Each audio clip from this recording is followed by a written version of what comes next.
नमस्कार दोस्तों, आप सभी का study for UPSC PCS channel में स्वागत है।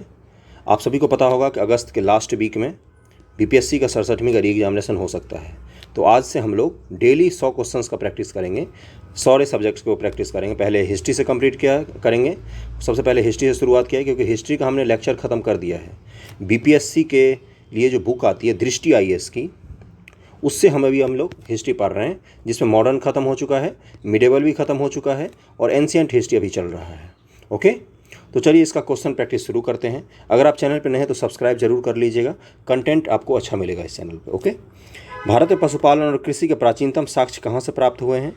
तो इसका क्या है, ये बहुत बार पूछा है बीपीएससी में, और आपको पता होगा कि 67वीं बीपीएससी जो पेपर कैंसिल हो गया या कोई सा भी बीपीएससी का आप पेपर उठाएंगे उसमें 70 क्वेश्चन करीब में प्रीवियस ईयर से रहते हैं।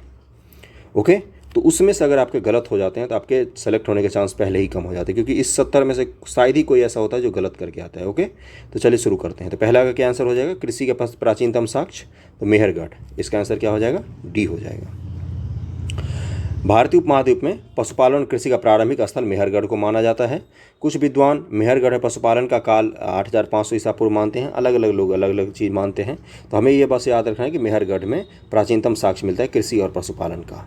ओके, और एक और जगह है कि उत्तर प्रदेश के संत कबीर नगर जिले में लहुरा देव नामक एक जगह है, यहाँ से भी प्राचीनतम साक्ष्य मिले हैं कृषि के। ओके, तो जो मेहरगढ़ है ये कहाँ है? पाकिस्तान में अभी है, बलूचिस्तान में है, और ये लहुरा देव उत्तर प्रदेश में है।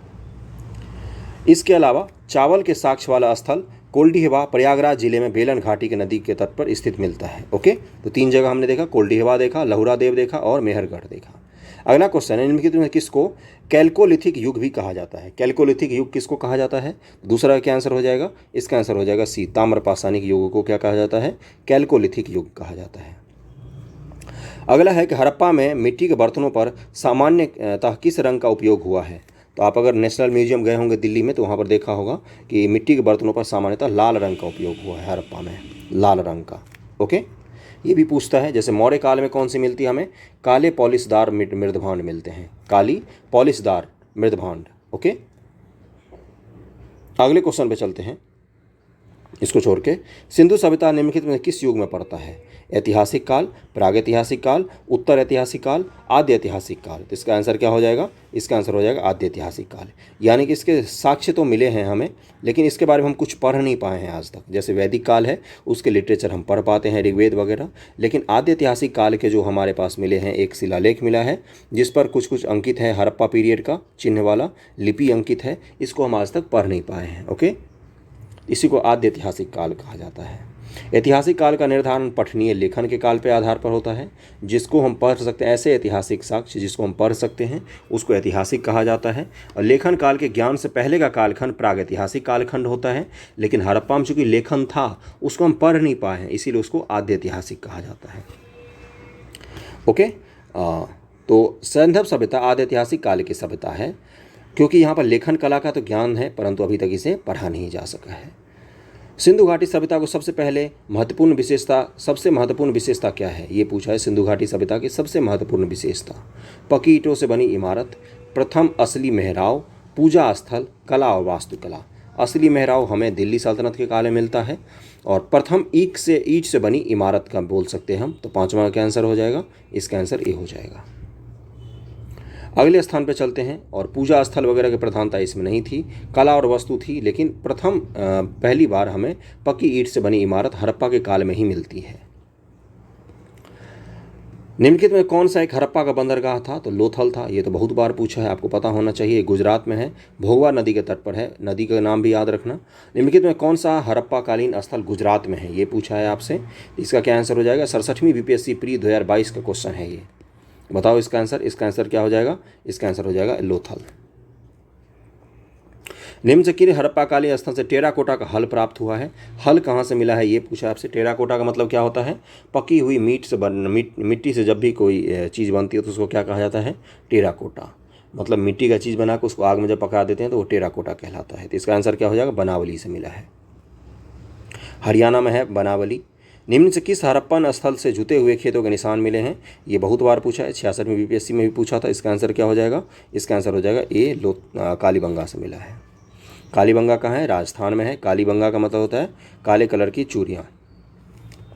निम्नलिखित में कौन हड़प्पा और मोहनजोदड़ो के उत्खनन से संबंधित नहीं है, ये पूछा है आपसे। आर.डी. बनर्जी, के.एन. दीक्षित, और दो ऑप्शन हैं जिसमें है एम.एस. वत्स और बी.ए. स्मिथ। बी.ए. स्मिथ इसके उत्खनन से संबंधित नहीं है। 1921 में दयाराम साहनी ने हड़प्पा का सर्वेक्षण किया। वर्ष 1926 से 1934 तक माधो स्वरूप वत्स हड़प्पा के उत्खनन कार्य से संबंधित रहे। मोहनजोदड़ो की खोज सर्वप्रथम 1922 में राखलदास बनर्जी ने किया और इसके पुरातात्विक महत्व की ओर ध्यान आकर्षित किया था। इसके अतिरिक्त कुछ अन्य विद्वान हैं, KN. Dikshit, Ernest Mackay, RL. Stein, AN. Ghosh, JP. Joshi इत्यादि। बी.ए. स्मिथ हड़प्पा की खोज से संबंधित नहीं रहे हैं, बल्कि ये भारतविद और कला इतिहासकार के रूप में प्रसिद्ध हैं। बोगजकोई का महत्व इसलिए है क्योंकि बोगजकोई में क्या है ये आपको बताना है। तो यहाँ पर क्या था, ये एशिया माइनर में है और ये क्या है, वहाँ जो अभिलेख प्राप्त हुए उन्हें वैदिक देवी और देवताओं का वर्णन मिलता है। तो 11 का आंसर हो जाएगा ए। एशिया माइनर यानी कि अभी का इराक और तुर्की के इलाकों की बात हो रही है, वहाँ पर मिले हैं, जिसमें इंद्र, वरुण, मित्र और नासत्य देवताओं का उल्लेख मिलता है। वहाँ पर एक अभिलेख मिला है, उस पर मिलता है। Okay, Boghazkoi. प्रसिद्ध 10 राजाओं का युद्ध किस नदी के तट पर हुआ था, आपको पता है, ये ऋग्वेद में अंकित है। तो कहाँ पर हुआ था ये, तो परुष्ण यानी कि रावी, परुष्णी यानी कि रावी नदी के तट पर हुआ था, जिसमें भरतों के राजा सुदास ने 10 राजाओं के संघ को हराया था। 13वां क्वेश्चन है, ऋग्वेद का कौन सा मंडल पूर्णतः सोम को समर्पित है। तो इसका आंसर क्या हो जाएगा, 9वां मंडल। 9वां मंडल जो है ये पूर्णतः सोम को समर्पित है। और ये दशरथ युद्ध जो हुआ था, इसमें संघ में आर्यों के प्रमुख जन कौन थे, एक राजा सुदास था, ने 10 राजाओं के एक संघ को हरा दिया था। राजा सुदास ने 10 राजाओं के एक संघ को हरा दिया था। उसमें अनु, द्रुहु, यदु, पुरु, अतुर्वस ये संघ शामिल थे इस युद्ध में। अगला है कि 10 मंडल है ऋग्वेद में, उसे 9वें में सोम का वर्णन मिलता है। 14 नंबर क्वेश्चन है कि ऋग्वेद संहिता का 9वां मंडल पूर्णतः किसको समर्पित है, 9वां मंडल। इसका क्या आंसर हो जाएगा, सोम स्पे का पर नामांकित देवता का समर्पित है। इसका आंसर डी हो जाएगा, सोम।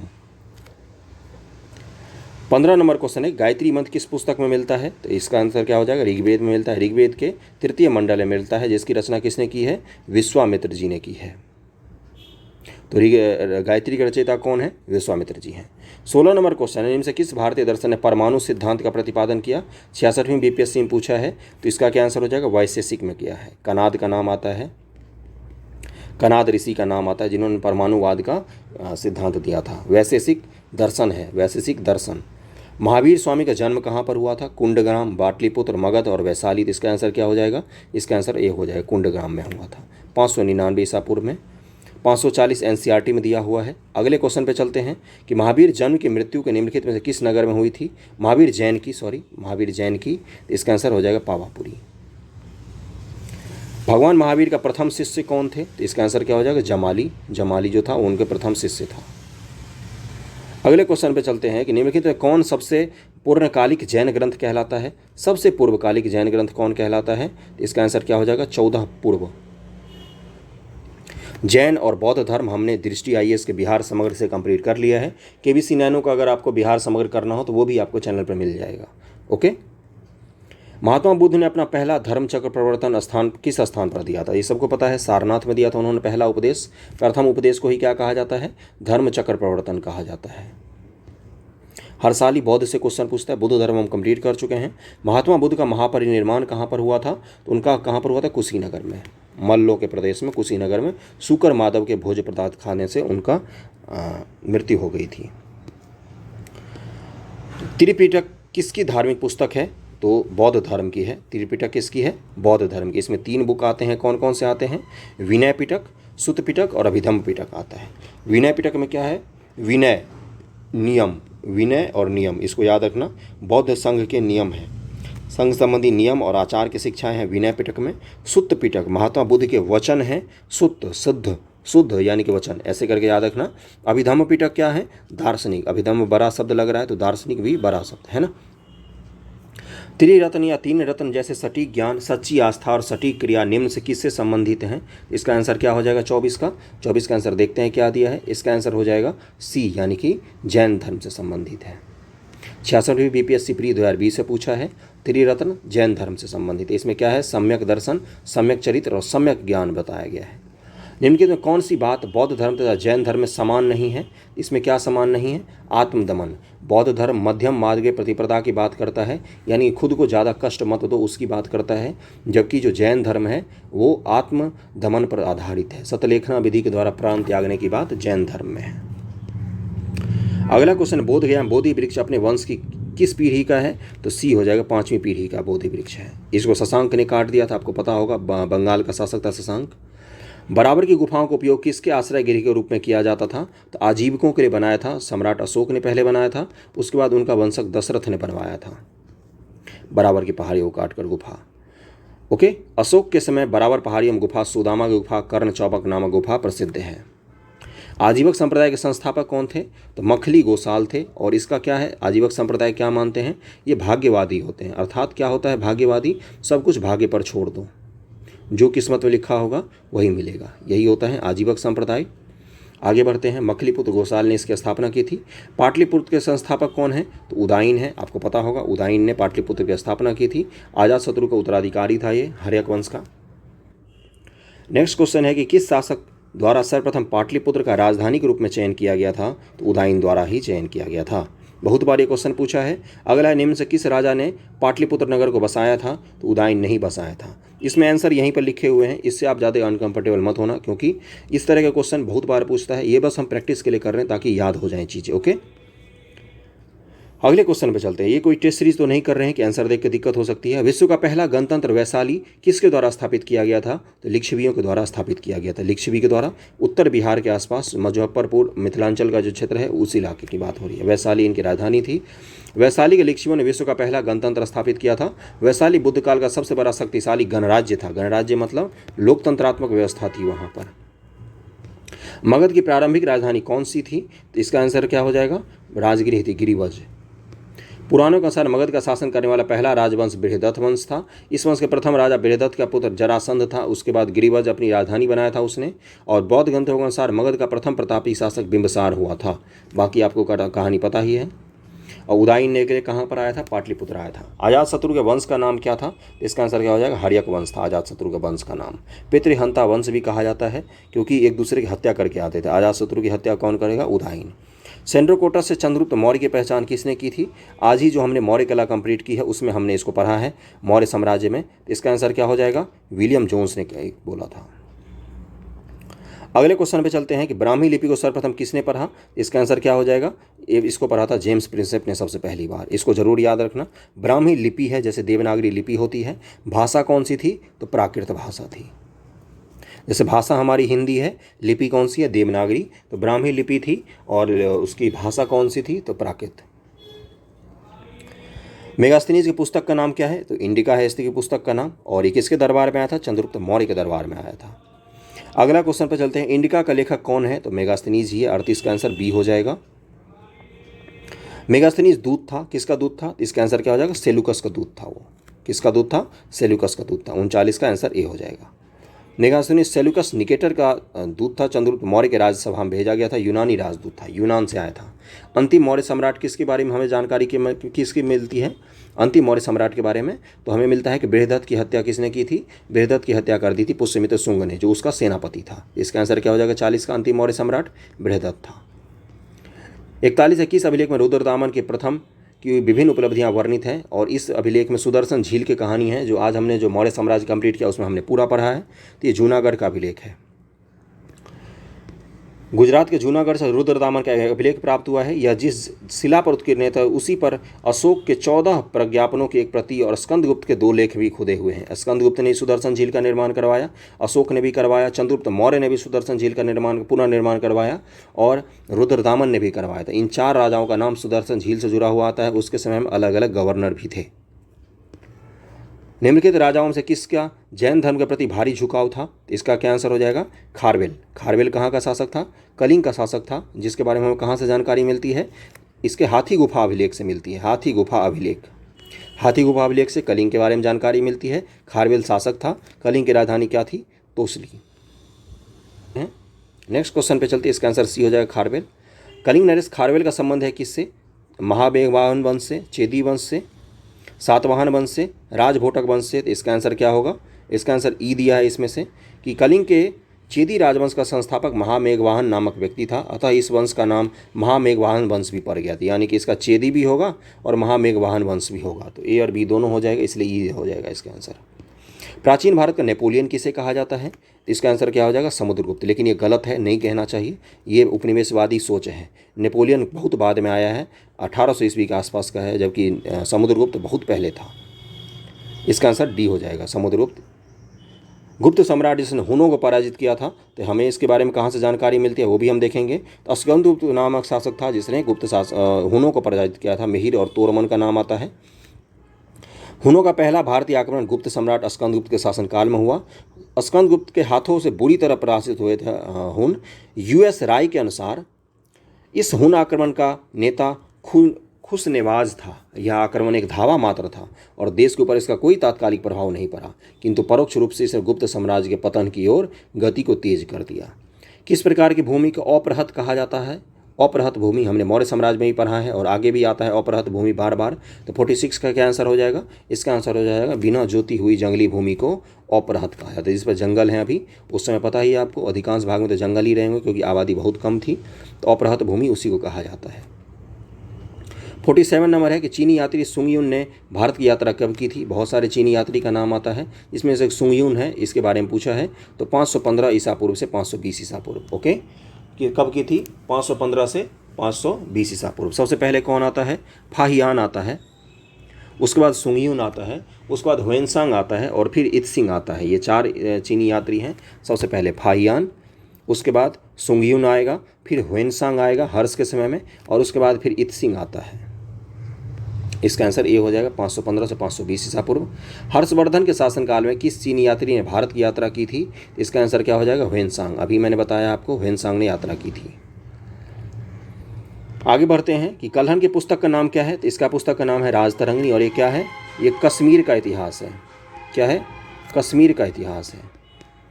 ओके, और इससे हमें क्या पता चलता है कि श्रीनगर राज्य, जो श्रीनगर है ये शहर है, उसकी स्थापना सम्राट अशोक के द्वारा की गई थी। कल्हण ने राजतरंगिणी में कश्मीर का इतिहास लिखा है। इस ग्रंथ की रचना कल्हण ने जय सिंह 1127 से 1159 के शासनकाल में पूर्ण किया था। चंद्रगुप्त मौर्य के प्रधानमंत्री चाणक्य ने राजनीतिक शास्त्र पर अर्थशास्त्र की रचना की है, राजनीति पर। उदंतपुरी शिक्षा केंद्र निम्न से किस राज्य में अवस्थित है? तो इसका आंसर क्या हो जाएगा? ये बिहार में अवस्थित है। अगला क्वेश्चन है कि उदंतपुर, जिसे उदानपुर भी कहा जाता है, ये सब तो पता ही है आपको, इसकी स्थापना गोपाल ने की थी। और विक्रमशिला विश्वविद्यालय की स्थापना किसने की थी? तो धर्मपाल ने की थी। पालवन शासकों ने 2 विश्वविद्यालय की स्थापना की थी। और विक्रमशिला विश्वविद्यालय जो बौद्ध धर्म का तंत्रयान वाला शाखा है, यानी कि महायान शाखा के तंत्र मंत्र है, वज्रयान जिसको कहा जाता है, उसी का केंद्र था। कर्नाट वंश का संस्थापक कौन था? तो इसका आंसर क्या हो जाएगा? बहुत बार पूछा है ये। इसका आंसर हो जाएगा नान्यदेव। 1197 से 98 तक था ये कर्नाट, जिसकी राजधानी कहाँ थी? सिमरावगढ़। और कर्नाटक शासनकाल को क्या कहा जाता है? मिथिला का स्वर्ण युग कहा जाता है कर्नाटक को। कर्नाटक वंश का अंतिम शासक कौन था? इसका आंसर क्या हो जाएगा? हरि सिंह थे इसके अंतिम शासक। कर्नाटक वंश के अंतिम शासक हरि सिंह थे। ये कला और साहित्य के महान संरक्षक थे। इन्होंने पंजी व्यवस्था की शुरुआत की थी। 53 है कि किस काल में अछूत की अवधारणा स्पष्ट रूप से उद्धृत हो चुकी थी? इसका आंसर हो जाएगा धर्मशास्त्र के समय में। धर्मशास्त्र का जो समय था उस समय अछूत की अवधारणा पूर्ण रूप से आ गई थी। कनिष्क के शासनकाल में बौद्ध सभा किस नगर में आयोजित की गई थी? तो आपको पता है अलग अलग बौद्ध सभा अलग अलग समय में आयोजित की गई। 4 बौद्ध संगतियाँ हुई हैं, पहली, दूसरी, तीसरी, चौथी। चारों के बारे में आपको पता होनी चाहिए। चौथी कश्मीर के बारे में पूछा है, तो ये कश्मीर में हुई थी, कश्मीर के कुंडल वन में हुई थी। बाकी 3 कहाँ कहाँ हुई थी? पहली हुई थी राजगृह में, दूसरी वैशाली में हुई थी, तीसरी पाटलिपुत्र में अशोक के समय में हुई थी, और चौथी कनिष्क के समय में कश्मीर के कुंडल वन में हुई थी। आपको इसके अध्यक्ष के नाम भी सबको याद होने चाहिए। अध्यक्ष के नाम लिख के चिपका लेना, जरूर पूछता है। और चौथी जो थी इसके महाकश्यप अध्यक्ष थे, और जो वो हैं सॉरी, ये तो चौथी नहीं, ये तो पहली की बात कर रहा है। महाकश्यप उसके अध्यक्ष थे। चौथी के अध्यक्ष कौन थे? तो अश्वघोष। ओके, चौथी के अध्यक्ष जो थे वो थे वसुमित्र, और इसको उपाध्यक्ष थे अश्वघोष। ओके, इसको जरूर याद रखना। प्रथम के अध्यक्ष थे महाकश्यप। ओके, दूसरे के कौन थे? सर्वकामी, और इसके अध्यक्ष सर्वकामी थे, और यही तो दिया हुआ है ना। आगे बढ़ते हैं। प्रथम बौद्ध संगति के अध्यक्ष कौन थे? वही पूछ लिया, महाकश्यप थे। वासुमित्र किसके हैं? चौथे के हैं। ओके, भगवान बुद्ध के महापरिनिर्वाण के बाद पहली बौद्ध संगति कहाँ पर हुई थी? तो राजगृह में हुई थी। अजातशत्रु उस समय शासक था। बुद्ध के जीवन के 4 महत्वपूर्ण घटनाओं, उनसे संबंधित 4 स्थानों का नीचे उल्लेख है। यह 2 स्तंभों 1 और 2 में अंकित है, आपको इसका सुमेल करना है। जन्म कहाँ पर हुआ था उनका? इसका आंसर क्या हो जाएगा? जन्म लुम्बिनी में हुआ था। ज्ञान की प्राप्ति कहाँ हुई थी? बोधगया में हुई थी। प्रथम प्रवचन दिया था उन्होंने सारनाथ में। निधन कुशीनगर में हुआ था। इसको मैच कर लेना, इसका आंसर सी दिया है। बोधगया में किसे ज्ञान की प्राप्ति हुई थी? बहुत ईजी क्वेश्चन, गौतम बुद्ध जी को, महात्मा बुद्ध। बोधगया महाबोधि मंदिर बनवाया गया जहाँ पर गौतम बुद्ध को ज्ञान की प्राप्ति हुई थी। बी आंसर हो जाएगा।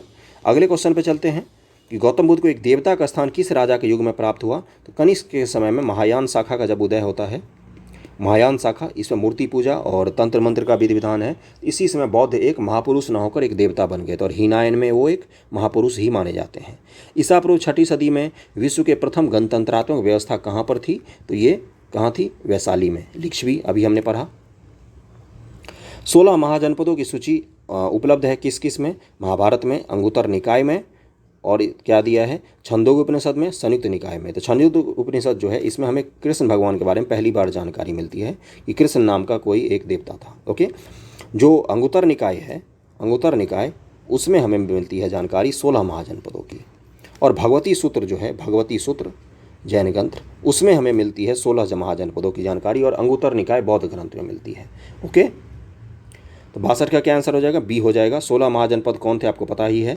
अगली बार से मैं थोड़ा पीडीएफ और स्पष्ट बना दूंगा। इस पीडीएफ में थोड़ी सी दिक्कत आ रही होगी किसी किसी को। नालंदा विश्वविद्यालय स्थापना का युग कौन सा है? तो उसकी स्थापना गुप्त काल में हुई थी। कुमार गुप्त ने उसकी स्थापना किया था, नालंदा विश्वविद्यालय। नालंदा विश्वविद्यालय किस लिए विश्व प्रसिद्ध था? तो बौद्ध धर्म और दर्शन के लिए विश्व प्रसिद्ध था। मध्यकालीन भारत में मनसबदारी व्यवस्था क्यों लागू की गई थी? इसका आंसर क्या हो जाएगा? सैनिकों की सुगमता से भर्ती हेतु लागू की गई थी। अकबर ने लागू किया था। कहाँ से इसने ये कॉन्सेप्ट लिया था?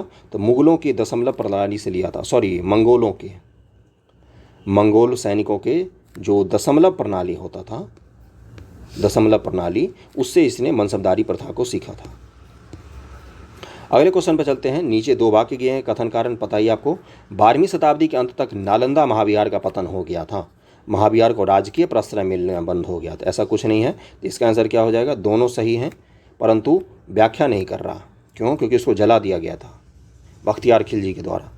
प्रथम मगध साम्राज्य का उत्कर्ष किस शताब्दी में हुआ था? तो इसका आंसर क्या हो जाएगा? ईसा पूर्व 6वीं शताब्दी में हुआ था प्रथम मगध साम्राज्य का उदय। मगध की राजधानी कौन सी थी? तो इसका आंसर क्या? दिए हुए विकल्प में ए और सी दोनों सही हैं। पाटलिपुत्र भी था, गिरिवज भी था, इसलिए इसका आंसर नहीं निकाल सकते। उस समय ई ऑप्शन नहीं आता था। प्राचीन महाजनपद का मगध के प्रथम राजधानी कौन सी थी? पाटलिपुत्र, वैशाली। प्राचीन महाजनपद मगध की राजधानी पूछा है आपसे। और क्या दिया है आंसर? चंपा और अंग। इसका आंसर हो जाएगा ई, क्योंकि पता ही आपको पाटलिपुत्र भी रही थी थोड़े दिन उदयन के बाद, और वैशाली भी थोड़े से दिन के लिए रही थी। चंपा और अंग, तो ये तो हो ही नहीं सकता। नंद वंश के पश्चात मगध पर किस राजवंश ने शासन किया था? तो इसका आंसर हो जाएगा मौर्यों ने शासन किया था। धनानंद की हत्या करके चंद्रगुप्त मौर्य शासक बना था। अगले क्वेश्चन पे चलते हैं कि जिसके ग्रंथ में चंद्रगुप्त मौर्य का विशिष्ट रूप से वर्णन हुआ है वह कौन है? तो इसका आंसर हो जाएगा विशाखदत्त। इसका नाटक का क्या नाम है? मुद्रा राक्षस। मुद्रा राक्षस। विशाखदत्त ने गुप्त वंश पर भी एक किताब लिखी है जिसका नाम क्या है? देवी चंद्रगुप्तम। ओके, तो मौर्य और गुप्त दोनों पर इसने किताब लिखी है। अगले पर चलते हैं। निम्नलिखित में से मगध का कौन सा राजा सिकंदर महान के समकालीन था? तो कौन था? धनानंद। अगला क्वेश्चन है कि पाटलिपुत्र में स्थित चंद्रगुप्त का महल मुख्यतः किसका बना हुआ था? तो लकड़ियों का बना हुआ था। ये लकड़ी का उसका महाप्रसाद कहा जाता है, जिसको देखकर ह्वेनसांग ने बोला था कि इसको कोई इंसान नहीं बना सकता, ये देवताओं द्वारा बनाया गया है। अष्टप्रधान का गठन किसने किया था? तो इसका आंसर क्या हो जाएगा? छत्रपति शिवाजी जी ने अष्टप्रधान का गठन किया था। निम्नलिखित में से किस मौर्य राजा ने दक्कन की विजय प्राप्त की थी? तो चंद्रगुप्त मौर्य ने पूरे भारत को जीत लिया था, जिसमें दक्कन भी शामिल था। अभिलेख जिससे यह प्रमाणित होता है कि चंद्रगुप्त का प्रभाव पश्चिम भारत पर भी था।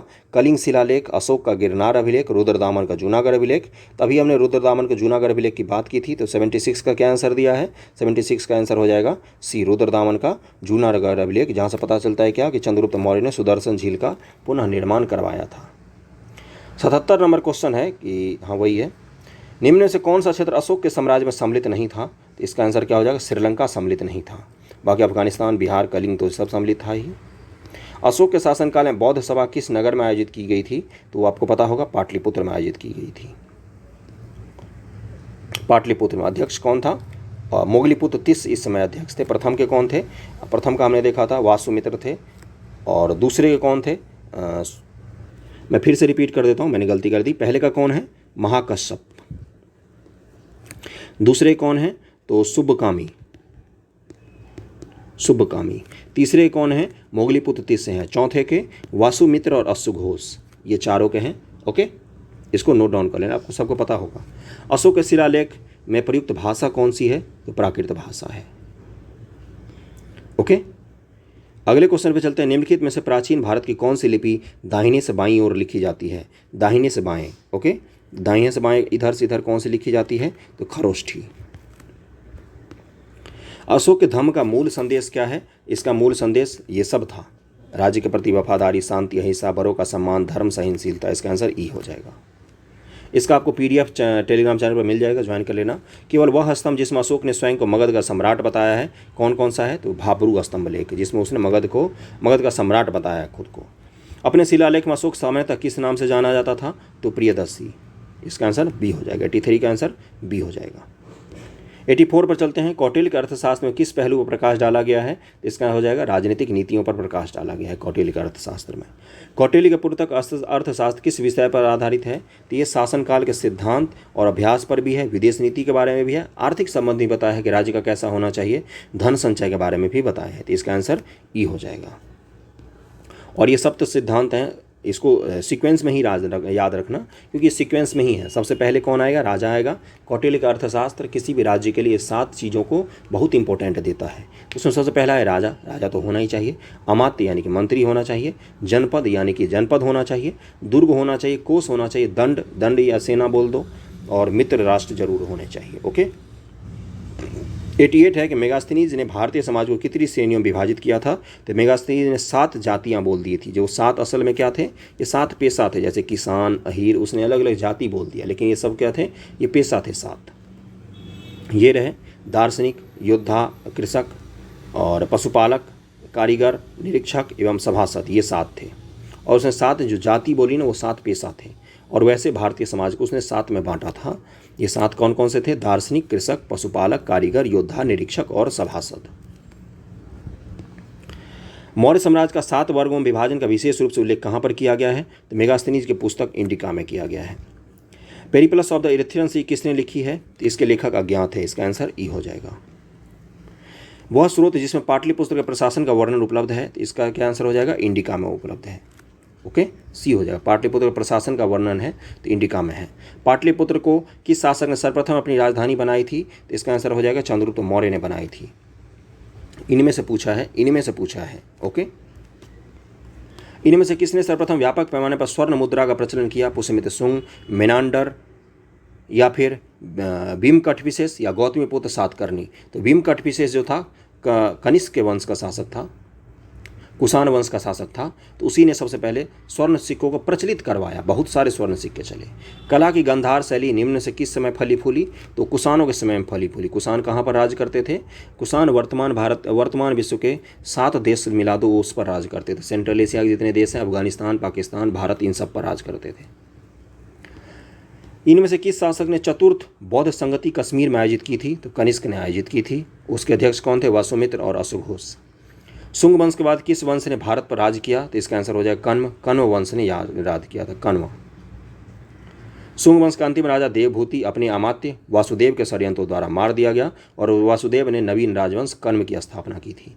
राजा खारवेल का नाम जुड़ा है किससे? तो हाथी गुफा अभिलेख से जुड़ा होगा। इसका आंसर सी हो जाएगा। 96 है, नगरों का क्रमिक पतन किस काल की एक महत्वपूर्ण विशेषता थी? तो गुप्त काल की विशेषता थी। गुप्त काल में पाटलिपुत्र का पतन हो गया था लगभग में। अगले क्वेश्चन पे चलते हैं। निम्नलिखित में कौन सा बंदरगाह गुप्त काल में उत्तर भारतीय व्यापार के लिए उपयोग किया जाता था? कौन सा बंदरगाह उत्तर भारतीय व्यापार के लिए उपयोग किया जाता था? इसका आंसर ई हो जाएगा, क्योंकि हम देखते हैं कि पूर्व और पश्चिम दोनों जगह थे। पूर्व में ताम्रलिप्ति, पश्चिम में भरूच का बंदरगाह और कल्याण और कैम्बे, ये सारे बंदरगाह यूज किए जाते थे गुप्त काल में। किस शासक वंश ने मंदिरों एवं ब्राह्मणों पर को सबसे अधिक ग्राम अनुदान में दिया? तो इसका आंसर क्या हो जाएगा, 98 का गुप्त वंश ही होगा। 98 का ए ही होना चाहिए मेरे हिसाब से। आगे आंसर देखते हैं, 98 का क्या हो जाएगा, ए ही होगा। गुप्त वंश ने ही सबसे ज़्यादा अनुदान दिए। इसके बाद भारत में क्या देखते हैं हम, सामंतवाद का उदय होता है। सामंतवाद का उदय इसी के बाद शुरुआत होती है। गुप्त युग में भूमि राजस्व की दर क्या थी, तो इसका क्या आंसर है, ऊपर का छठा भाग 1/6। ये फिक्स था पूरे प्राचीन भारत में। भागवत संप्रदाय के विकास में किसकी देन अत्यधिक है, तो गुप्तों की देन सबसे अधिक है भागवत संप्रदाय के विकास में। ओके, परम भागवत की अधिकांश शासक परम भागवत की उपाधि धारण करते थे। विष्णु का वाहन गरुड़ गुप्त चिन्ह था। गुप्तों का राज चिन्ह क्या था, गरुड़। ओके, तो 100 क्वेश्चन हमने कंप्लीट कर लिए। इस वीडियो का अंत तक करते जाएंगे, जो जो सब्जेक्ट आएगा वो करते जाएंगे। ओके, 101 नंबर क्वेश्चन है कि इनमें से किसने पहली बार यह व्याख्या की थी कि पृथ्वी की अपनी धुरी पर घूमने के कारण प्रतिदिन सूर्योदय एवं सूर्यास्त होता है। ये सबको पता है, ये आर्यभट्ट जी ने व्याख्या की थी।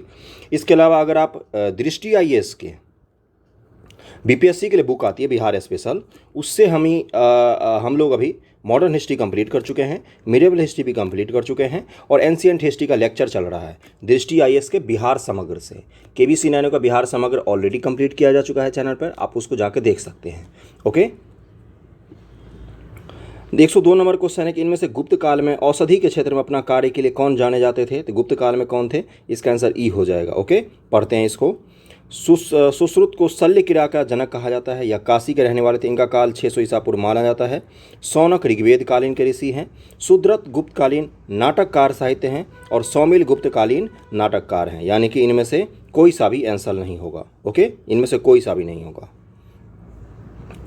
आगे क्या दिया है कि यदि भी बिहार लोक सेवा आयोग ने अपने प्रारंभिक उत्तर पत्र में ये सही माना था, चूंकि गुप्त काल का 275 AD श्री गुप्त से शुरू होकर सुश्रुत के मान्य काल 600 से 1500 से करीब 1000 वर्ष के बाद का, इसलिए सुश्रुत को गुप्तकालीन के समकालीन मानना औचित्यपूर्ण नहीं है ना। तो इसका क्या आंसर हो जाएगा, इसका ई आंसर होगा। इनमें से कोई सा भी सही नहीं है। गुप्त काल के पहले BPSC ने ए माना था, लेकिन वो गलत आंसर है। ओके, चलिए आगे बढ़ते हैं।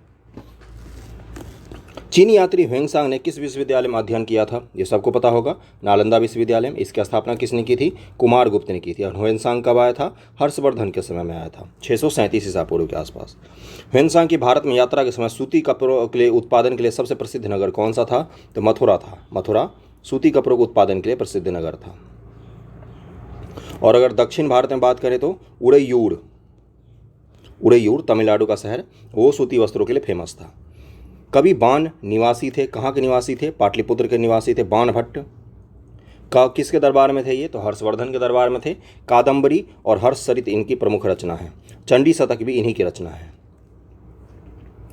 अगला क्वेश्चन पे चलते हैं। चीनी यात्री इत्सिंग ने बिहार का भ्रमण किया था, कब किया था, तो इसका उपयुक्त में से कोई नहीं दिया है। इत्सिंग 671 से 672 ईस्वी के आसपास आया था। 671 से 672 ईस्वी के आसपास। प्रसिद्ध चीनी यात्री फाहियान ने किसके शासनकाल में भारत की यात्रा की थी, फाहियान की बात कर रहा है तो चंद्रगुप्त द्वितीय हो जाएगा। विक्रमादित्य, चंद्रगुप्त द्वितीय विक्रमादित्य जो कहा जाता है, उन्हीं के समय में की थी। चीनी यात्रियों का अगर मैं आपको क्रम बताऊं तो सबसे पहले किसका नाम आएगा, सबसे पहले नाम आता है फाहियान का। 1 मिनट रुक जाओ, मैं बता देता हूँ। सबसे पहले क्रम आता है फाहियान का आता है, उसके बाद से सुंगयुन का आता है। सुंगयुन, फाहियान के बाद सुंगयुन आता है। सुंगयुन के बाद ह्वेंसांग आता है। ह्वेत्सांग के बाद इत्सिंग आता है। ओके, नालंदा विश्वविद्यालय के संस्थापक कौन थे, तो कुमारगुप्त थे, गुप्त वंश के शासक।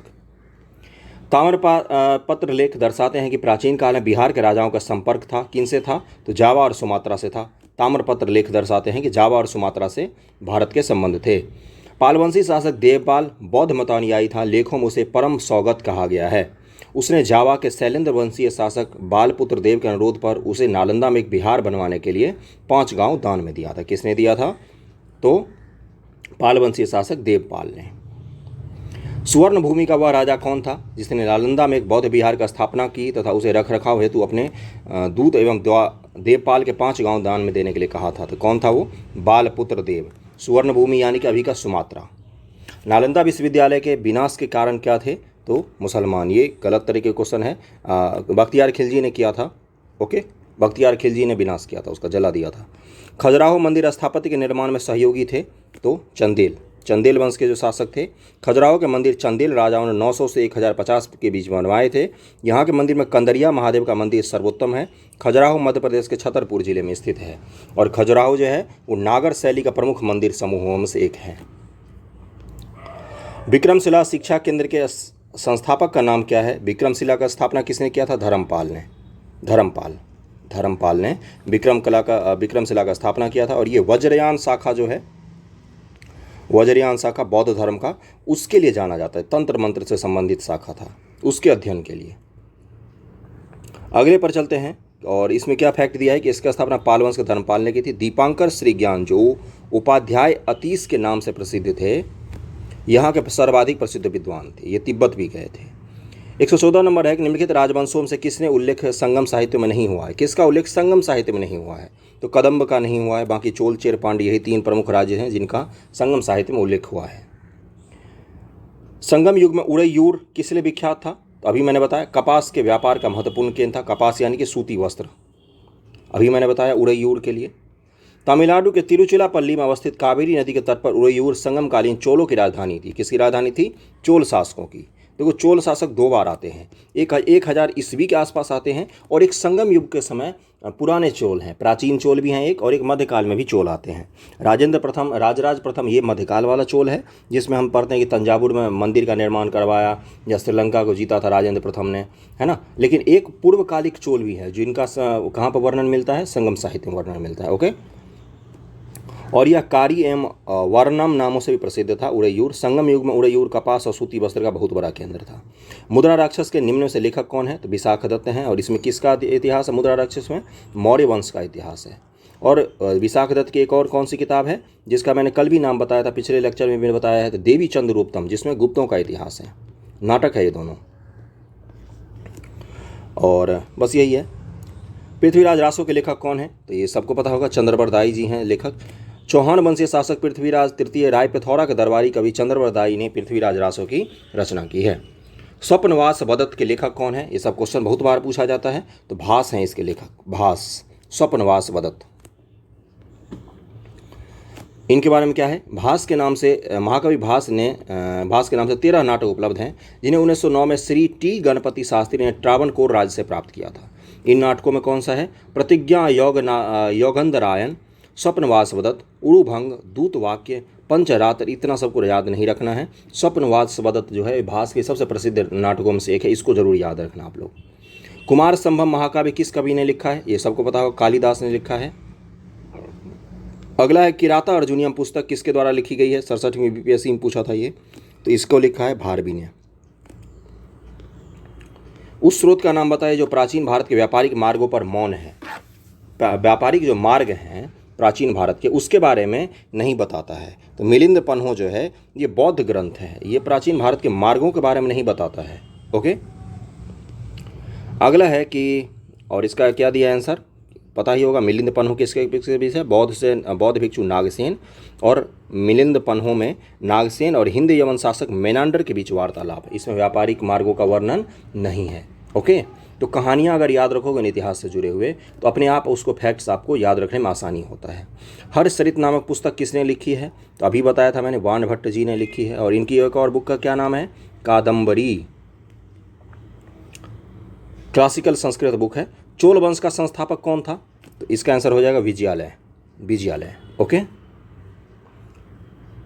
चोल साम्राज्य की स्थापना विजयालय ने किया था, जो प्रारंभ में पल्लवों का एक सामंती सरदार था। 850 ईस्वी में तंजौर को अपने अधिकार में करके किया था विजयालय ने। 850 यानी मध्यकालीन चोल की बात कर रहा है।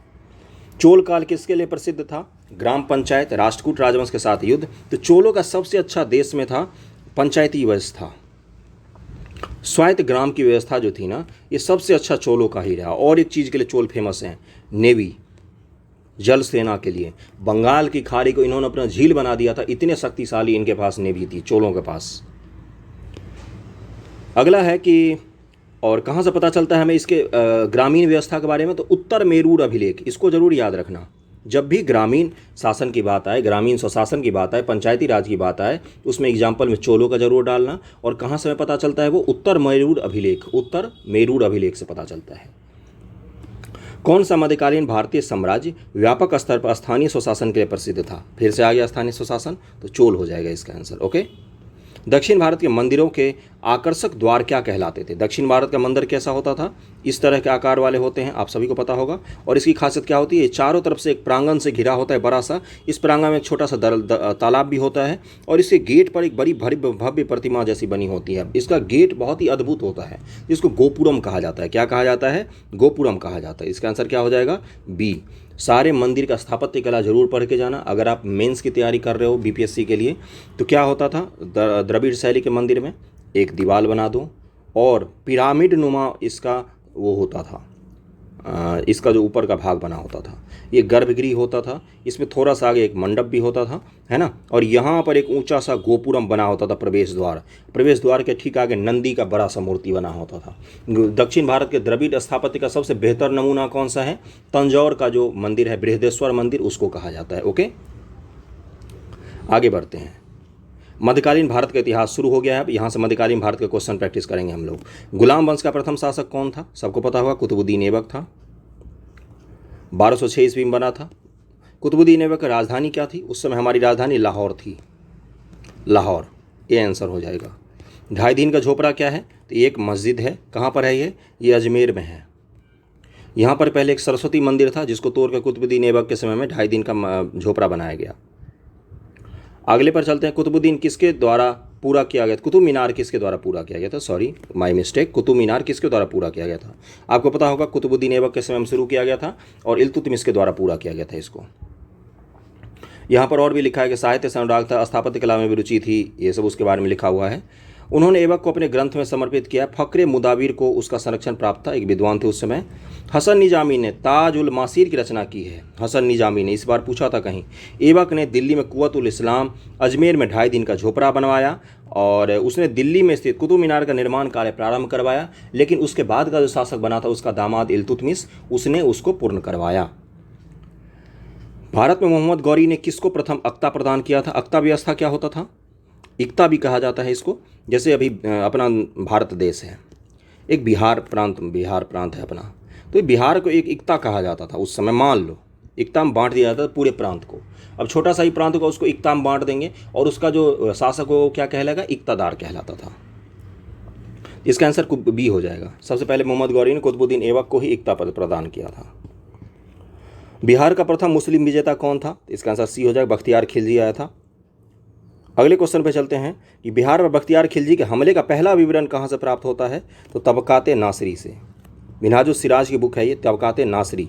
किसकी बुक है? मिन्हाजुस सिराज की। पर्शियन इतिहासकार है, पर्सिया कहाँ है? ये भी जो ईरान का इलाका है वही पर्सिया का इलाका था। प्रसिद्ध पर्शियन इतिहासकार मिन्हाजुस सिराज ने अपनी पुस्तक तबकाते नासरी में बिहार पर हमले होने की बात करता है। इस बुक का नाम जरूर याद रखना। अगर आपको बीपीएससी के मेंस में भी लिखोगे ना आप आंसर राइटिंग, तो उसमें आपको स्रोत के रूप में बताना पड़ेगा, क्योंकि लॉन्ग लिखने होते हैं। यूपीएससी ऐसे 250 शब्द 150 शब्द में नहीं लिखने होते हैं। बीपीएससी में आपको पूरा पेज भरने का भी बात होता है कई जगह, तो आपको स्रोत वगैरह भी लिखने पड़ेंगे। नालंदा बिहार का विध्वंस किया था, किसने किया था? सबको पता है, बख्तियार खिलजी ने। इस तरह के क्वेश्चन में आपको दिक्कत नहीं होगी क्योंकि ये सब पढ़ के जाते हैं। लेकिन जब वहाँ पर इस तरह के क्वेश्चन आएगी ना कि बख्तियार खिलजी पर हमले का पहला विवरण कहाँ पर मिलता है, तो तबकाते नासरी बुक सब लोग नहीं पढ़ के जाते हैं। जैसे तहकीक हिंद है, ये कई लोग मार सकते हैं, अलबरूनी की एक बुक है। अगला क्वेश्चन पे चलते। इल्तुतमिश ने बिहार में अपना प्रथम सूबेदार नियुक्त किया था, किसको? तो मलिक जानी को नियुक्त किया था, मलिक जानी। मॉडर्न हिस्ट्री और मिडेवल हिस्ट्री हमने दृष्टि आईएएस के बिहार समग्र से कंप्लीट कर लिया है। केबीसी नैनो से अच्छी बुक है दृष्टि आईएएस का बिहार समग्र, जाके जरूर पढ़ना उसको, है ना। अगर आप सिर्फ क्वेश्चन प्रैक्टिस करके जाओगे ना बीपीएससी में, सिलेक्शन के चांसेस कम हो जाते हैं। इसीलिए कंप्लीट सिलेबस पढ़ के जाओ, है ना। कहीं से भी कुछ भी पूछे, जैसे इस बार का पेपर इजी नहीं आया था 67वीं का, झूठ बोलते हैं वो लोग, 130 140 आ गए हमारे मार्क्स। ओके, तो कंप्लीट सिलेबस पढ़ के जाना, ज्योग्राफी हिस्ट्री वगैरह सब अच्छे से। सिर्फ क्वेश्चन प्रैक्टिस पर मत टिके रहना। युवा प्रथम मुस्लिम शासक कौन था जिसने शासन के सिद्धांत थ्योरी ऑफ किंगशिप को राजाओं के ईश्वरीय अधिकार सिद्धांत थ्योरी ऑफ डिवाइन राइट्स के समान प्रतिपादित किया था? तो बलबन था। बलबन का राजत्व में हम क्या पढ़ते हैं कि शासक को बिल्कुल दृढ़ होना चाहिए, बिल्कुल देवताओं के समतुल्य होना चाहिए, ऊंचे खानदान का होना चाहिए। बलबन क्या बोलता था कि जब मैं किसी नीचे कुल के आदमी को देखता हूँ तो मेरा हाथ अपने आप तलवार पर चला जाता है। ये उसके राजत्व सिद्धांत में हमें लिखना होता है। कई बार क्वेश्चन ने भी पूछा है बीपीएससी ने कि बलबन के राजत्व सिद्धांत को लिखिए। दिल्ली सल्तनत के शासनकाल में 2 ही शासक आते हैं जिनके राजत्व सिद्धांत पूछता है। किसका किसका? एक अलाउद्दीन खिलजी का राजत्व सिद्धांत, क्योंकि यह नीची जाति से था, तुर्कों में नीची जाति, इसीलिए इनके शासन को खिलजी क्रांति भी कहा जाता है। समझ रहे हो ना? और बलबन जो था वो भी चालीसा दल का सदस्य था और अपने बदौलत वो शासक बना था। ओके, तो इसलिए भी बलबन का राजत्व सिद्धांत और अलाउद्दीन खिलजी का राजत्व सिद्धांत बहुत इंपॉर्टेंट है। राजत्व सिद्धांत का मतलब क्या होता है बंधुओं? तो राजत्व सिद्धांत का मतलब होता है कि वो जब राज करने के लिए बैठा तो उसने शासक की छवि कैसे पेश की। ओके, जैसे बलबन ने खुद को ऊंची कुल का बताया, उसने बोला कि अफरासियाब वंश का हूँ मैं, वगैरह वगैरह, है ना। आगे बढ़ते हैं, यहाँ पर उतना समय नहीं होता एक्सप्लेन करने का। किस दिल्ली सुल्तान ने रक्त और लौह की नीति अपनाई थी? तो बलबन ही था, गयासुद्दीन बलबन। जब उसने राजत्व प्राप्त किया तो वह शरीयत के नियमों और आदेशों से पूर्णतया स्वतंत्र था। बर्नी ने यह कथन किस सुल्तान के लिए कहा है? अलाउद्दीन खिलजी के लिए। अलाउद्दीन खिलजी ने बोला कि जो शासन के लिए, जो सत्ता के लिए, जो सुल्तान के लिए अच्छा होगा मैं वही करूँगा, भले वो इस्लाम में लिखा हो या नहीं लिखा हो। समझ रहे हो इस सिद्धांत को? क्या उस समय तुम कल्पना कर सकते हो कोई ऐसा शासक जो इस्लाम के खिलाफ जाके भी काम कर सके? तो अलाउद्दीन खिलजी वैसा ही था। ओके, अगले क्वेश्चन पे चलते हैं। अलाउद्दीन खिलजी का प्रसिद्ध सेनापतियों में से किसकी मंगोलों के विरुद्ध लड़ते हुए मृत्यु हो गई थी? बहुत बार पूछा है ये। जफर खां की मृत्यु हो गई थी। और बलबन का बेटा भी मंगोलों के विरुद्ध लड़ते हुए मरा था। रानी पद्मिनी का नाम अलाउद्दीन के चित्तौड़ विजय से जोड़ा गया था। उनके पति का नाम क्या था? राणा रतन सिंह उनके पति का नाम था। अलाउद्दीन खिलजी के आक्रमण के समय देवगिरी का शासक कौन था? रामचंद्र देव था। रामचंद्र देव हारने के बाद शासन कर मतलब जब युद्ध में हार गया उसके बाद इसने अपनी एक मूर्ति बनवाई सोने की, उसके गले में सोने का जंजीर डलवा दिया और उस मूर्ति को भेज दिया अलाउद्दीन खिलजी के पास। किस सुल्तान के काल में खालिसा भूमि अधिक पैमाने पर विकसित हुई? खालिसा भूमि का मतलब क्या होता है? सुल्तान के डायरेक्ट प्रतिनिधि, क्या बोलते हैं उसको, सुल्तान के अंदर की सीधे भूमि, है ना, जो राजा के अंदर में होती थी भूमि, उसी को खालिसा भूमि कहा जाता था। तो अलाउद्दीन खिलजी के समय में खालिसा भूमि सबसे ज़्यादा बनी। खुद मुकद्दम चौधरी जो हम पढ़ते हैं कि उनको कमज़ोर किया था अलाउद्दीन खिलजी ने ताकि साम्राज्य में विद्रोह ना हो। अगर जो विद्रोही होते हैं या विद्रोह करते उनके पास धन ही नहीं होगा तो विद्रोह कहाँ से करेंगे। अलाई दरवाज़ा का निर्माण किस सुल्तान ने करवाया था? तो अलाउद्दीन खिलजी ने करवाया था। कहाँ पर है ये? कुतुब मीनार के आस पड़ोस में है, कुतुब मीनार के बगल में ही, बहुत सुंदर है, देखना जाके। दिल्ली के सुल्तान ने सबसे ज़्यादा नहरों का निर्माण करवाया था? तो फिरोज शाह तुगलक ने करवाया था। फिरोज शाह तुगलक ने करवाया था। और क्या है? जो कुतुब मीनार का प्लेस है वहाँ पर जाओगे तो आपको भगवान की मूर्तियाँ भी मिलेंगी। मैंने खुद कितनी बार फोटो खींची है मूर्तियों की। घड़ी घंटा मिलेगा, शंख मिल जाएगा निशान बने हुए। वहाँ पर जैन देवताओं की मूर्तियाँ मिलेंगी। उसके बाद से गणेश जी की मूर्तियाँ मिल जाएगी आपको। ओके, अगले क्वेश्चन पर चलते हैं। फिरोज तुगलक द्वारा स्थापित दारुल सफ़ा क्या था? दारुल सफ़ा क्या था? ये एक खैराती अस्पताल था, जैसे अभी सरकारी अस्पताल होता है ना वैसा ही था। निम्नलिखित में किस सुल्तान ने बेरोजगारों को रोजगार दिलवाया था? ये किस तरह का क्वेश्चन है भाई? तो इसका आंसर क्या हो जाएगा? फिरोज शाह तुगलक बेरोजगारों को रोजगार दिलवाया था। एक दफ्तर खोला था इसे नियुक्ति के लिए। दफ्तर खोलकर प्रत्येक मनुष्य के गुण और योग्यता के लिए जांच पड़ताल करने के बाद यथासंभव अधिक से अधिक लोगों को नियुक्ति देकर उसने बेकारी की समस्या को हल करने का प्रयास किया था। कितना सुंदर समय था उस समय, कितना मतलब बढ़िया किया था काम। निम्नलिखित में किस सुल्तान के दरबार में सबसे अधिक गुलाम थे? तो ये भी फिरोज शाह तुगलक के समय ही थे। दीवान ए बंदगान नामक एक विभाग बनाया था इसने, दीवान ए बंदगान, जिसमें क्या होता था? ये विभाग काम ही करता था दासों के देखरेख का। क्यों थे इतने दास भाई? इसने बोला था कर नहीं दे सकते हो तो उसके बदले दास दे दो। इसका मतलब समझ रहे हो ना आप? यानी कि लोग पैसे की जगह दास ले लेके जाके उनको दे देंगे। निम्नलिखित में किस सुल्तान ने फलों की गुणवत्ता सुधारने के उपाय किए थे? तो फिरोज शाह तुगलक ने किए थे। फिरोज तुगलक ने बागवानी में अपनी अभिरुचि के कारण दिल्ली के निकट 1200 नए बाग लगाकर अलाउद्दीन के 30 पुराने बागों को फिर से लगवाया था। फिरोज शाह तुगलक ने। फारसी यात्री अब्दुल रज़ाक भारत में किस राजा के शासनकाल में आया था? तो देवराय द्वितीय के शासनकाल में आया था। और कहाँ पर है ये? विजयनगर साम्राज्य में आया था। विजयनगर साम्राज्य। हम्फी नाम सुने होंगे, तुंगभद्रा नदी के तट पर। तुंगभद्रा नदी जरूर याद रखना, यूपीएससी ने 2020 में पूछ लिया कि किस नदी के तट पर है विजयनगर, मतलब मैचिंग में दिया हुआ था। तैमूर के आक्रमण के बाद भारत में किस वंश का शासन राजा स्थापित हुआ था? आपको पता होगा तैमूर का आक्रमण जब हुआ था, तुगलक वंश के बाद तैमूर का आक्रमण हुआ था। इसका आंसर देख लेते हैं 24 का। 24 का आंसर क्या हो जाएगा? इसका आंसर हो जाएगा बी, सैयद वंश। नेक्स्ट क्वेश्चन पे चलते हैं कि निम्नलिखित में किस सुल्तान ने एक नगर बसाया जहां अब आगरा है? आगरा नगर को बसाया किसने था? देखो राजधानी बाद में बना है, बसाया किसने था? तो सिकंदर लोदी ने बसाया था। किसने? सिकंदर लोदी ने। विजयनगर साम्राज्य के संस्थापक कौन थे? तो हरिहर और बुक्का थे। 67वीं बीपीएससी में पूछा है, हरिहर और बुक्का। 1336 में हरिहर और बुक्का नामक दो भाइयों द्वारा किया गया था। और एक चीज़ मैं बता दूं, जब दिल्ली में शासक था मोहम्मद बिन तुगलक, MBT, उसी समय बहमनी और विजयनगर दोनों की स्थापना होती है। दोनों एक दूसरे के रक्त के प्यासे। विजयनगर। ओके, आगे बढ़ते हैं। विजयनगर के उस पहले शासक की पहचान करें जिसने बहमनियों से गोवा को छीन लिया था। तो हरिहर द्वितीय था जिसने बहमनी शासकों से गोवा को छीन लिया था। विजयनगर का राजा कृष्णदेव राय ने गोलकुंडा का युद्ध किस राजा के साथ लड़ा था? गोलकुंडा का युद्ध की बात कर रहा है तो कुली कुतुब शाह से लड़ा था। गोलकुंडा यानी कि वर्तमान का हैदराबाद। ओके, और मैं बता दूं, जब बाबर आया है भारत में उस समय कृष्णदेव राय ही शासक थे विजयनगर के। और बाबर ने अपनी किस पुस्तक जो तुजुक बाबरी है उसमें कृष्णदेव राय की बड़ी तारीफ की है कि भारत के महानतम राजाओं में से एक है कृष्णदेव राय। ओके, तुजुक बाबरी किस भाषा में लिखा हुआ है? तुजुक बाबरी तुर्की भाषा में लिखा हुआ है। इसको भी याद रखना, ये बहुत बार पूछा है। विजयनगर साम्राज्य की वित्तीय व्यवस्था की मुख्य विशेषता क्या थी? वित्तीय व्यवस्था की मुख्य विशेषता पूछ रहा है तो भू राजस्व ही थी वित्तीय व्यवस्था की मुख्य विशेषता। विजयनगर साम्राज्य का अवशेष कहाँ मिलता है? आपको पता होगा, हम्पी। अभी मैंने बोला ना, हम्पी हजाराराम मंदिर बहुत सुंदर है। वहाँ पर एक ऐसे मंदिर है हजाराराम मंदिर में, विठल देव मंदिर है, जो पता है क्या है, उसके जो खंभे हैं ना वो म्यूजिकल खंभे हैं। हवा चलने पर इसमें से म्यूजिक की आवाज़ आती है, इसको ठोकने पर भी म्यूजिक की आवाज़ आती है। यूट्यूब पर जाना, सर्च करना, मिल जाएगा आपको। म्यूजिकल पिलर्स हैं वहाँ पर। दीवान अर्ज विभाग संबंधित था, किससे संबंधित? दीवान अर्ज, तो ये रक्षा विभाग से संबंधित था। दीवान अर्ज अथवा आरिजे मुवालिक सल्तनत काल के सैन्य विभाग का प्रमुख अधिकारी होता था। और आरिजे मुवालिक का विभाग ही दीवान अर्ज कहलाता था। अधिकारी का नाम क्या था? आरिजे मुमालिक। और विभाग का नाम क्या था? दीवान अर्ज। रक्षा विभाग था, सैन्य मामलों का विभाग था। शिवाजी की राजधानी कहाँ थी? छत्रपति शिवाजी की राजधानी रायगढ़ थी। रायगढ़। छत्रपति शिवाजी। भवानी राज्य का संस्थापक कौन था? अभी हमने पढ़ा, अलाउद्दीन हसन।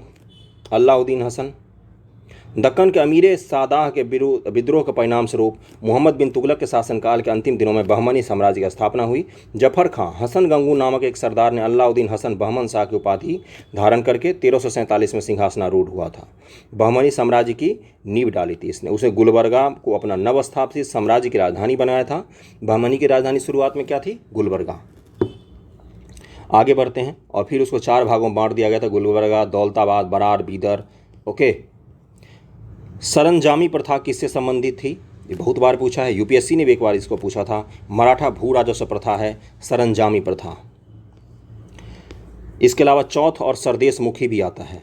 चौथ और सरदेश मुखी ये भी मराठा कर प्रणाली में ही आता है। निम्नलिखित में कौन भूमि उत्पाद पर लगने वाले कर को इंगित करता है? इसमें से आंसर क्या हो जाएगा? डी, यानी कि 1, 3, 4, यानी कि खराज, उस्र और मुक्तई। किस सुल्तान ने जमीन में फसल की नपाई का आधा राजस्व के रूप में दावा किया था? आधा, 1/2, समझ रहे हो ना? प्राचीन भारत में 1/6 होता था कर, अभी 1/2 की बात कर। अलाउद्दीन खिलजी।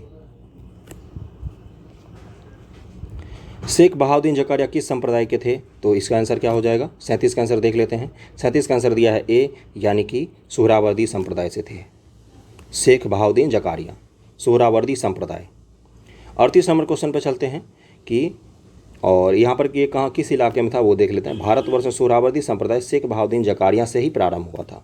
सूफियों के इस संप्रदाय में शेख सदरुद्दीन अरीफ, शेख रुकनुद्दीन अबुल फतह और शेख जलालुद्दीन सुर्ख आदि प्रमुख हैं। और ये सुखमय जीवन जीते थे, मतलब कि राजा से ये क्या बोलते हैं, अनुदान वगैरह स्वीकार करते थे ये सोहरावर्दी लोग। जबकि जो चिश्ती संप्रदाय है ये राजा से अलग रहने की कोशिश करते थे राजनीति से। इन शासकों से किसने अपनी सैन्य टुकड़ियों को 200 व 150 एवं 500 की इकाइयों में विभाजित किया था? 200, 250 एवं 500 की इकाई में विभाजित किया था। इसका आंसर ई दिया है, यानी कि इस्लाम शाह शेरशाह का पुत्र था। इस्लाम शाह ने पूरे उत्तर भारत में लगभग 8 वर्षों तक शासन किया था। उसकी मृत्यु 1553 में हुई। इस्लाम शाह ने अपनी सैन्य टुकड़ियों को 50, 200 और 250, 500 की इकाई में विभाजित किया था। संभवतः शेर शाह के समय में भी सैन्य विभाजन की यही प्रणाली प्रचलित थी। तो यानी कि इसका आंसर क्या हो जाएगा, शेर शाह और इस्लाम शाह दोनों हो जाएगा। ये कठिन क्वेश्चन हुआ, इसको जरूर ध्यान में रखना। जवाबित का संबंध किससे था? इसका आंसर ये हो जाएगा, राज्य कानून से संबंधित था जवाबित। सल्तनत काल के सिक्के टंका, ससगनी एवं जीतल किन धातुओं के होते थे? तो इसका आंसर क्या हो जाएगा, चांदी और तांबा। तांबा का जीतल होता था, बाकी ये दोनों चांदी के होते थे। भारत में कागज़ का प्रयोग कब से प्रारंभ हुआ? तो 12वीं शताब्दी से। सबसे पहले कागज़ का प्रयोग कहाँ पर हुआ था? चीन में। तबकाते नासरी का लेखक कौन है? अभी मैंने बताया था, मिन्हाजुस सिराज। सभी भक्ति संतों के माध्य एक समान विशेषता थी। क्या थी उनकी समान विशेषता? अपनी वाणी को उसी भाषा में लिखा जिसे उनके भक्त समझते थे। लोकल भाषा का प्रचार प्रसार भक्ति आंदोलन के दौरान बहुत हुआ है। मध्यकाल के भक्ति आंदोलन की बात हो रही है। निम्नलिखित में किस सुल्तान ने निजामुद्दीन औलिया से भेंट करने से इनकार कर दिया था? किस सुल्तान से, निजामुद्दीन औलिया जी जो थे, उन्होंने किस सुल्तान से मिलने से इनकार कर दिया था? तो अलाउद्दीन खिलजी को उन्होंने मना कर दिया था, हम तुमसे नहीं मिलेंगे। अगला क्वेश्चन है कि बारहमासा की रचना किसने की है? तो मलिक मोहम्मद जैसी ने की है। मलिक मोहम्मद जैसी ने की है बारहमासा की रचना। बारहमासा की रचना मलिक मोहम्मद जैसी ने की है। जैसी के पद्मावत, अखरावट और आखिरी कलाम में से पद्मावत को हिंदी साहित्य में महत्वपूर्ण माना जाता है। पद्मावत पता ही है।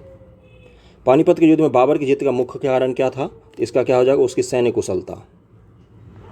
तुलगामी प्रथा वगैरह सब तो थी ही। अगर ई ऑप्शन होता तो ई सबसे सटीक आंसर होता। तुजू के बाबरी किस भाषा में लिखा गया? आ गया ना क्वेश्चन, तुर्की भाषा में लिखा गया है। हुमायूं ने चुनार दुर्ग पर प्रथम बार आक्रमण कब किया था? 1532 ईस्वी में किया था। 1532 ईस्वी में। निम्नलिखित में किसने अपनी बादशाह के पति के लिए मकबरे का निर्माण करवाया था? किसने अपने बादशाह पति के लिए मकबरे का निर्माण करवाया था? तो हाजी बेगम ने करवाया था। हुमायूं का मकबरा नाम दिल्ली में बहुत सुंदर है। ये हुमायूं का मकबरा जो है उसका निर्माण हुमायूं की पत्नी हाजी बेगम ने करवाया था। ये ताजमहल का पूर्वगामी माना जाता है। अगर उसको देखो तो लगेगा जैसे लाल रंग का ताजमहल है। उतना विशाल तो नहीं है लेकिन बड़ा सुंदर है, उसी फरमा में है। हुमायूं नामा की रचना किसने की थी? तो गुलबदन बेगम ने की थी। सी आंसर हो जाएगा। हुमायूं द्वारा लड़े गए 4 प्रमुख युद्धों का तिथि अनुसार सही क्रम में अंकित करें। इसका आंसर क्या हो जाएगा? सबसे पहले देवरा, फिर चौसा, फिर कन्नौज, फिर सरहिंद के युद्ध होते हैं। ओके, बाकी ये सबके अलग अलग डेट होते हैं। अगले क्वेश्चन पर चलते हैं। निम्नलिखित में से किस सुल्तान ने पहले हजरत आला की उपाधि अपनाई और बाद में सुल्तान की उपाधि अपनाई? तो शेर शाह सूरी ने। पहले हजरत आला, फिर बाद में सुल्तान। शेर शाह का मकबरा कहाँ है? इस बार भी पूछा है, तो सासाराम में है। हल्दी घाटी की युद्ध में महाराणा प्रताप की सेना का सेनापति कौन था? सबको पता होगा, हकीम खान। हकीम खान था सेनापति उनका। ओके, और अकबर की सेना का मान सिंह। निम्नलिखित में किस मुस्लिम शासक ने तीर्थ यात्रा कर समाप्त कर दिया था? तो अकबर ने समाप्त किया था तीर्थ यात्रा कर। अगले क्वेश्चन पे चलते हैं। अकबर ने बंगाल तथा बिहार को मुगल साम्राज्य में कब मिलाया? तो 1576 ईस्वी में मनाया और 1580 ईस्वी में पूर्ण रूप से शासन वहाँ पर शुरू हो गया था। भारत में किसके शासनकाल में इंग्लिश इंडिया कंपनी का गठन हुआ था? इंग्लिश ईस्ट इंडिया कंपनी का गठन जब हुआ तो उस समय भारत का शासक कौन था? इस बार ही पूछा है ये, तो इसका आंसर हो जाएगा अकबर। आईने अकबरी किसके द्वारा लिखा गया है? इसका आंसर क्या हो जाएगा? अबुल फजल। 58 का डी हो जाएगा। आईने अकबरी के लेखक अबुल फजल हैं। नवरत्नों में से एक था ये, और यह अकबरनामा के 3 भागों में से तीसरा भाग है। इसमें अकबरकालीन शासन व्यवस्था का आधिकारिक वृत्तांत है। एतमदुल्ला का मकबरा आगरा में किसने बनवाया था? तो नूरजहां ने बनवाया था। एतमदुल्ला का मकबरा नूरजहां ने 1622 से 28 के मध्य में अपने पिता की मृत्यु के बाद बनवाया था। इसको बेबी ताज भी बोलते हैं, बड़ा खूबसूरत है ये। संगमरमर का पहली बार उपयोग यहीं पर हुआ था। सफ़ेद संगमरमर का बना ऐसा पहला मकबरा है। सफ़ेद संगमरमर से बना पहला मकबरा यही है। तथा अलंकरण के लिए इस्लामिक भवनों में पहली बार पित्रादुरा क्या होता है? पत्थर से फूल बनाना, है ना। पित्रादुला और संगमरमर का पहला उपयोग यहीं पर हुआ था, व्हाइट मार्बल का। ओके, पित्रादुरा निम्न से किससे संबंधित है? तो दीवारों में अर्धकीमती पत्थर जड़कर फूल की नक्काशी करना, अभी मैंने बताया। मध्यकाल में बटाई शब्द का अर्थ क्या है? तो लगान निर्धारित करने का तरीका था बटाई, अभी भी होता है ये। तो किस मुगल शासक ने चित्रकारों के लिए कारखाना बनवाया था? तो हुमायूं ने बनवाया था। इसका आंसर ए दिया है। एनसीईआरटी के अनुसार निगार खान, जबकि अन्नू मनुजा की पुस्तक के अनुसार तस्वीर खाना जो उसकी पुस्तकालय से जुड़ा हुआ था हुमायूं ने ही बनवाया था। बीपीएससी ने इसका सही उत्तर बी को माना था, लेकिन एनसीईआरटी के हिसाब से इसका सही आंसर ए है।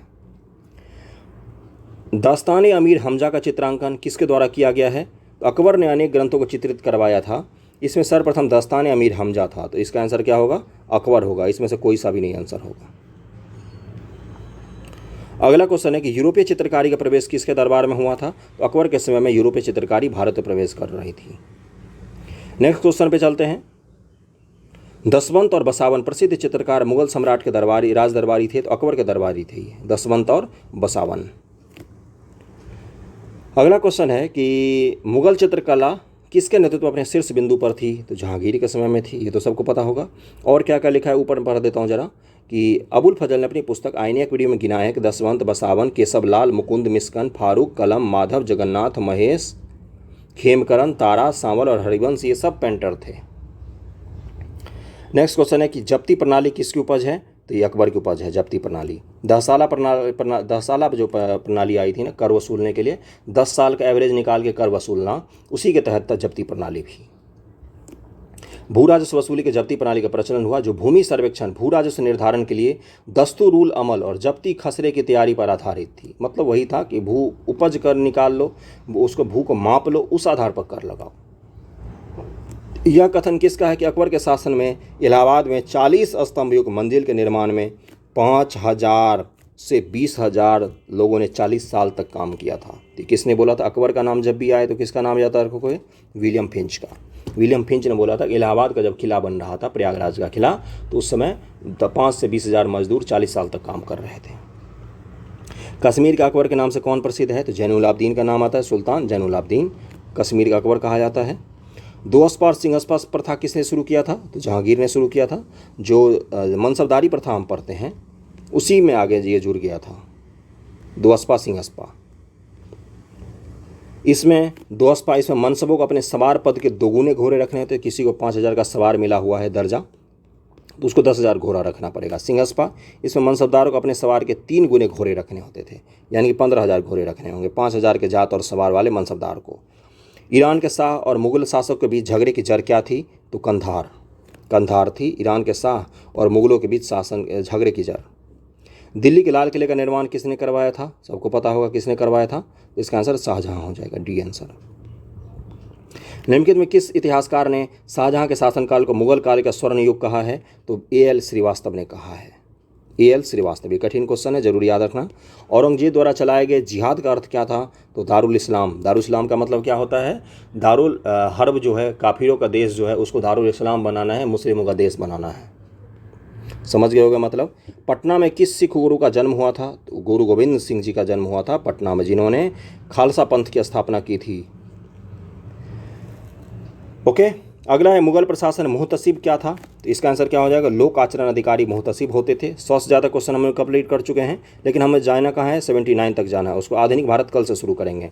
मुगल प्रशासन में मदद मास इंगित करता है किसको? विद्वानों को दी जाने वाले राजस्व मुक्त अनुदान की भूमि। अनुदान की भूमि, जैसे बिहार के शासक, मैं नाम भूल रहा हूँ, दरभंगा का उनको दिया गया था। दरभंगा का जो इलाका है ना, वो उनको दान में दिया गया था राज करने के लिए। उनका नाम था, मैं नाम भूल रहा हूँ, आएगा नाम तो बता दूंगा मैं। मयूर सिंहासन में बैठने वाला अंतिम मुगल सम्राट कौन था? इसका आंसर क्या हो जाएगा? मोहम्मद शाह।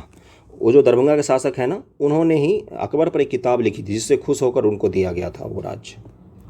ठाकुर हैं कोई, उनका मैं नाम भूल रहा हूँ, जो दरभंगा का अभी भी राज है, वो उसी खानदान से संबंधित थे। निम्नलिखित में किस मुगल बादशाह को वजीर गाजीउद्दीन ने दिल्ली में दाखिल नहीं होने दिया था? किस मुगल बादशाह को उसका वजीर मंत्री ने ही दिल्ली में दाखिल नहीं होने दिया? तो शाह आलम द्वितीय को। ओके, तो हमने 106 से 107 के करीब में क्वेश्चन कंप्लीट किए हैं इस लेक्चर में। वीडियो कैसा लगा ज़रूर बताना। वीडियो लाइक करना है ना, वीडियो को लाइक करने से थोड़ा सा एक मनोबल मिलता है। ओके, चलो, थैंक यू सो मच।